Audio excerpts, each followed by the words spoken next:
Hey everybody, welcome to another episode of Table Talk. I'm your host, Jake Combs, and tonight we're going to be looking at the new Maggotkin of Nurgle Codex, as well as the Vanguard Start Collecting box, and our new Rotbringer Sorcerer as well.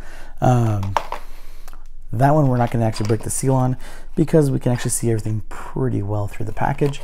Now, these items are currently on pre-order and will be available this coming Saturday. Now, so let's go ahead and get started. Now, with the Rotbringer Sorcerer, there are a couple different head options for you. So you can do kind of either the more bug-like head or the kind of shrouded head that you see in the picture. Personally, of those two, I like the shrouded head more. Like I like some of the aesthetics as far as the kind of like the bug wings and stuff like that, but for some reason I've just never been a big fan of the bug head for some of the models, even though I know it is quite common for like someone blessed by Nurgle to have that. And so we have the Maggotkin of Nurgle Codex, and then the Vanguard box, which gives us some of the Putrid Blight Kings, as well as some Plague Bearers, Spoilpox Scrivener, and some Puscoil Blight Lords. So we're going to go ahead and open that up first. Now, each of those models, from what I understand, none of them are actually new. Most, if not all of them, have been around for a while. And I actually have, I'm pretty sure I have one of the Spoilpox Scrivener somewhere that in my closet that I have yet to put together. But the Putrid Blight Kings and the Puscoil Blight Lords are by far some of my most favorite Nurgle models. So the fact that they're included in this box has me really excited. Now, with the Vanguard box, my suspicion, and now I have not had this confirmed officially, but I have seen some discussion on it, looks like it is the replacement or the new branding for the Start Collecting boxes. So right off the bat, we do have our assembly guide, and it is another one of those beautiful multi-toned assembly guides where you have the colors showing where pieces were placed previously, so that way you know in relation where you're putting the next one. With the Puscoil Blight Lords, it looks like there are 4 different builds that you can go with, and with those 4, I mean, just at a glance, I honestly have no idea which one I'd want to go with. They all look fantastic. You know, one's holding a trident. It looks like 3 of them are holding scythes. So, you know, not sure exactly which one I want to go with there, but again, they all look fantastic. But the plus side is, once you've made your decision, that means you're going to have some extra bits when you're done. So you're going to go through, get those built, and then with the Putrid Blight Kings, it looks like each one has multiple builds as well. So honestly, you know, if you want the full variety of models to build, you're going to easily need at least 2 of these Vanguard boxes, and then maybe 1 extra box of the Putrid Blight Kings, just so that way you can get all of those customization options. And then as far as the Plague Bearers, doesn't look like there's anything special there as far as assembly goes. But one thing I really do love is just the fact that there are so many little Nurglings that you can also add to the bases just for a little bit more character. So right here we have the 6 bases for our Blight, or oh god, I can't remember what they're called all of a sudden, because even though I was just saying them, the Putrid Blight Kings. And then all of our other bases as well, except for the ones for the Blight Lords. This one right here is our Spoilpox Scrivener. Now what I love about this model is just with the tomes or the scrolls that he's holding, there is a ton of detail in there. I mean, that means that like all the detail that's on there, you don't have to actually freehand. It's already there for you, ready to go. So it's gonna make painting it much easier. And then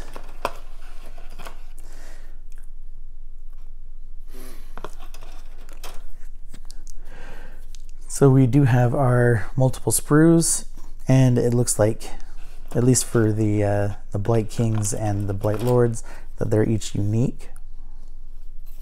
Excuse me.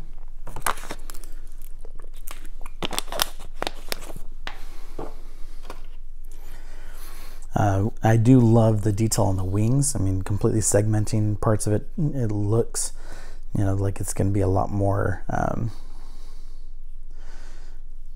lifelike as far as those are concerned. Now, the only problem with them is a lot of times when you have wings like this in reality, they're usually more translucent. So it's going to be hard to achieve that without using like a clear plastic of some sort. And then with the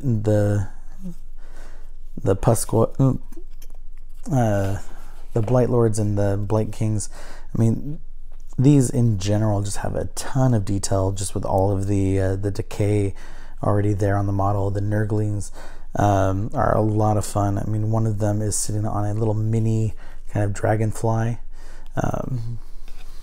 Just so much character in those guys. The different size, the rotting metal itself. I mean, there's so much detail in each of these pieces. You know, even the shield on both sides of it just has a ton of details as well, with the wood panes and seeing those kind of veins running up the side. And then it looks like this one is our Puscoil Blight Lords, or at least the rest of them. And again, just so much detail. You have the rotting, even rotting chipped weapons, you know, the rotting bodies. So a lot of detail here as well. And let's see if you can see that shield right there. I mean, like I said, just so much detail there. Hopefully the camera was able to focus on it. And then underneath that all, we do have our two bases for the Blight King, or Blight Lords rather. And then we have our big sprue for the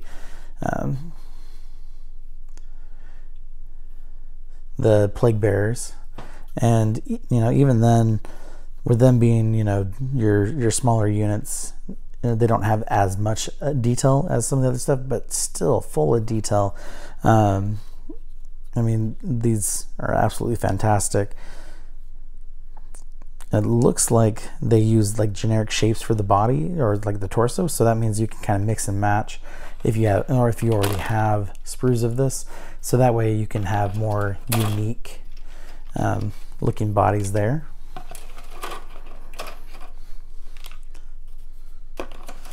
But as far as that goes, I mean, the attention to detail alone is super high. Definitely looking forward to building these guys with a lot of character. As always, when it comes to Nurgle, so these guys are going to be a lot of fun. Now, the only thing,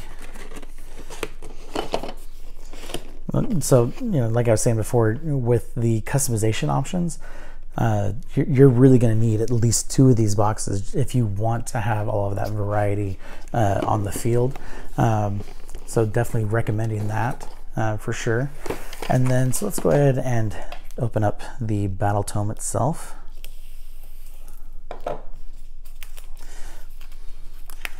So this is the 3rd battle tome of to come out for the new edition.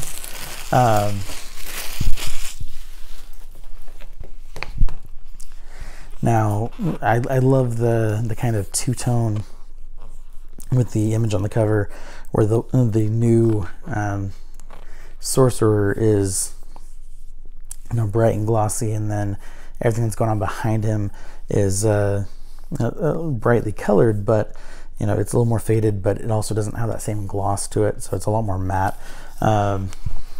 It puts a lot more attention on the sorcerer himself. So I really like that effect.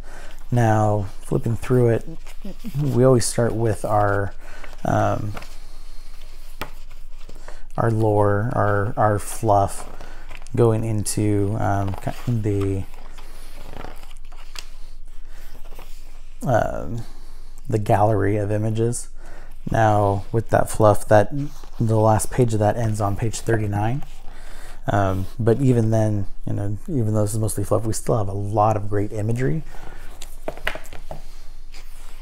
And then going into the gallery, it shows a lot of the different model options that you have, you know, with the great unclean ones, some of the demons. And it even shows the sloppity bile piper, which I know for sure we do have, and still need to get painted along with our great unclean one. The Maggotkin is a fantastic Nurgle model, at least as far as appearance goes. I've never actually used one, so I can't speak to how well they are in battle, but the fact that I've seen so many armies have one tells me that they definitely do a damn fine job for sure. And then, you know, here we have the Blight Lords and the Blight Kings.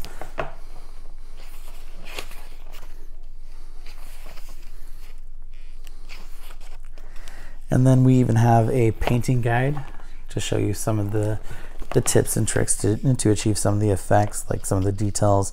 Like for the hanging intestines, was saying they used Cadian flesh tone and then did blood for the blood god over it.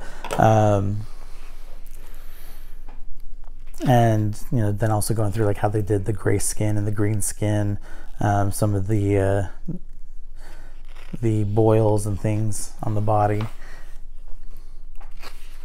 And then we go into our army rules, battle traits, path to glory,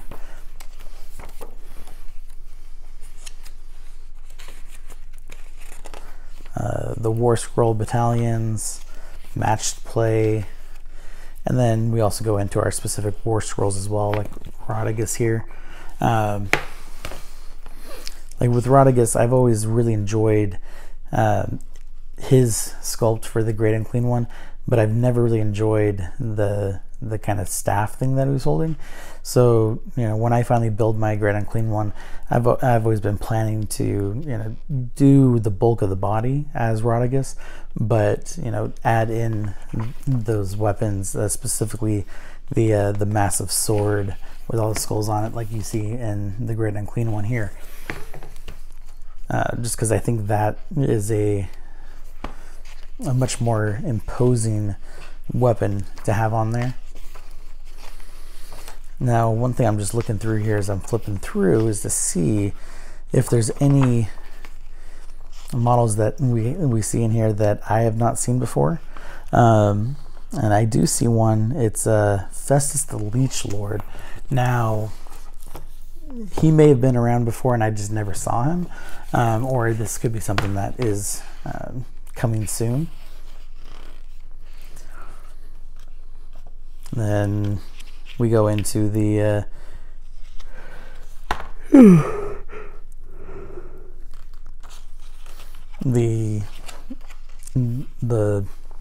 Warhammer Undergrounds team that you can use as well. The Worm Spat, Fecula Flyblown,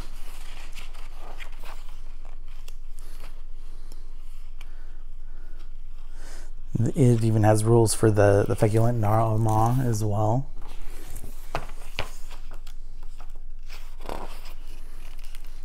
So it, you know, at a glance, I'm not seeing a lot of new stuff here that we haven't seen before, but I mean, this has already been a pretty well fleshed out army. So the main new thing, at least the certain new thing, is the Rotbringer Sorcerer. Definitely a really cool looking model. I mean, I love the kind of the cowl that he has. Definitely kind of looks like a kind of a bastardized priest that you would see, like kind of the the flagellants that you used to see in like back with the Empire in Warhammer Fantasy. I don't know if those are still a thing with Cities of Sigmar, but you know, it kind of reminds me of some of their aesthetics, but you know, obviously with Grandfather Nurgle's blessing. So definitely some really cool stuff. Really looking forward to getting these on the table and trying them out.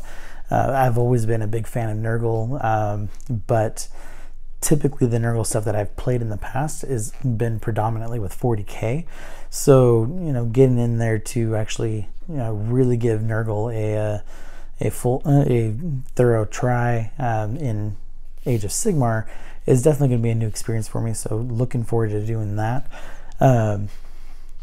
But as always, I want to say thank you to Games Workshop for providing these items for us to share with you, as well as thank you all of you for watching the show. I really do appreciate it, and I'll catch you all next time. Good night.